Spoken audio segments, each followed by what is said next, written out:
Hi, my name's Bob Ferris. I'm an executive advocate with Murphy Business, and this is an introduction to Canvas thinking. Canvas thinking is the foundation for individual career reinvention and recently has been used for professional branding. That is the promotion of an existing career, as you can see here in the University of Texas Arlington's workshops. It started with the business model canvas, which was an idea introduced in the best-selling book Business Model Generation. This was a one-page model of how any organization gets funded and was very useful for groups to collaborate on how to improve the operation of that organization. From that book, another book has recently been released, Business Model U. And in Business Model U, that same canvas and canvas thinking is applied to the individual and how they generate funding in their career. And this is both useful, as we said, for reinventing a career as well as promoting an existing career. Now, what you're going to get is a model that looks like this. It's a personal business model canvas. And I'd like to introduce the idea of models and canvases with a metaphor to an actual artistic canvas to give you a feel for where we're going with all of this. And I'm going to use this particular piece of art, which is Caravaggio's Fortune Teller. That's not two people, it's a model of two people and their interaction. And you'll see I have noted great models are great because they give us some kind of insight into reality. Let's discuss this and also point out that models and art as a type of model really have three levels. The most important level is the story, is the insight that this model gives us. So for example, if we look at the male figure on the right, he's having his fortune read.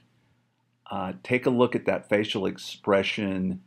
That's doubt and suspicion. Look at his left hand on his hip.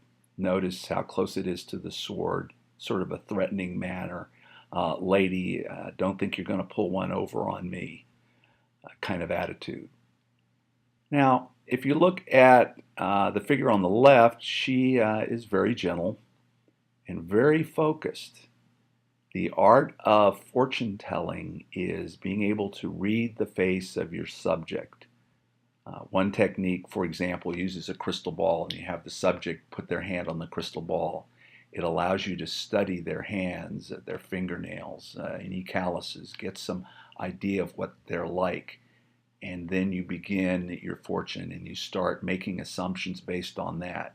And following their facial expressions, you move your story forward in ways that you see that they're accepting. So you look, you can see their eyes are very focused on each other. That's this art of telling your story. If you look down at her hand, what she's doing is stealing his ring. So in spite of the fact he's suspicious that she's pulling something off, she's pulling something off. And it's a great insight, tells us a lot about human nature, curiosity, greed, male-female relationships, whatever. And this is what makes it such an outstanding model. Now, underneath the story itself, the artist had to have structures in order to build the model.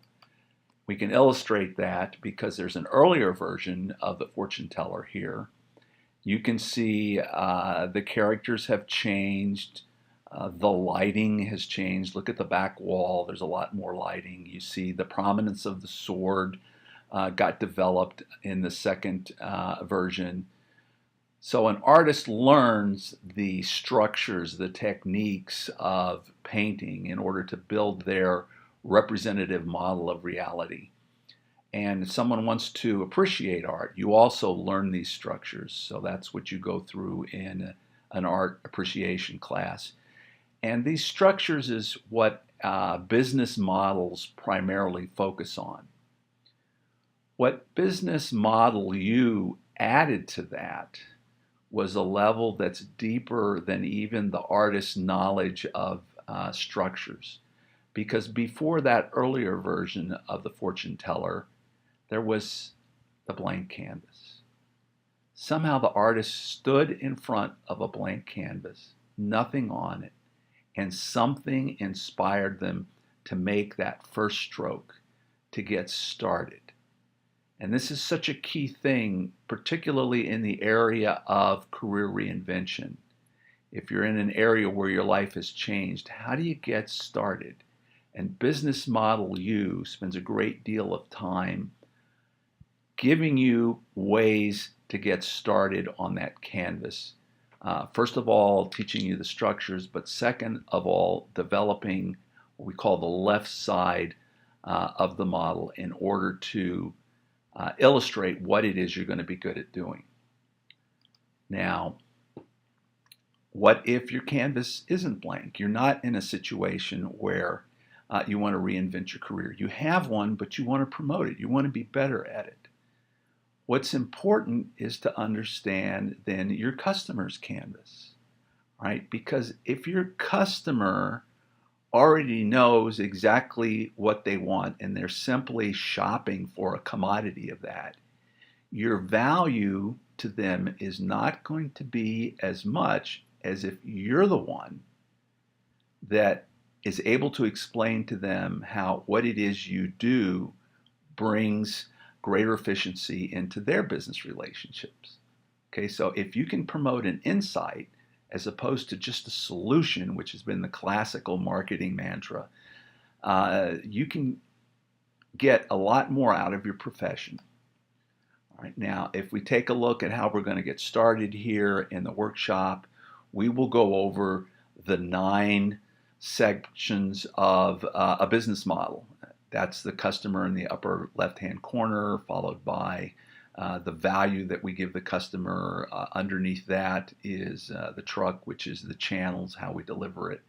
And the heart represents customer relationships. But just having these segments is not good enough. A business plan, which is a very boring, uninspiring document, has things like this. What makes the canvas so interesting is that we arrange these things in such an order that we tell a story, and it's an important story. We want to explain to the customer how over on the right-hand side of the model, we're able to help them deliver value to their customers to bring in more revenues into their business, and everybody just gets very happy with the whole thing. This is our concept behind canvas thinking, being able to identify this for yourself, being able to identify this for your customers. You're going to see here a website page. You can go to this address, get more information about our workshops, and I hope to see you in one soon. Take care.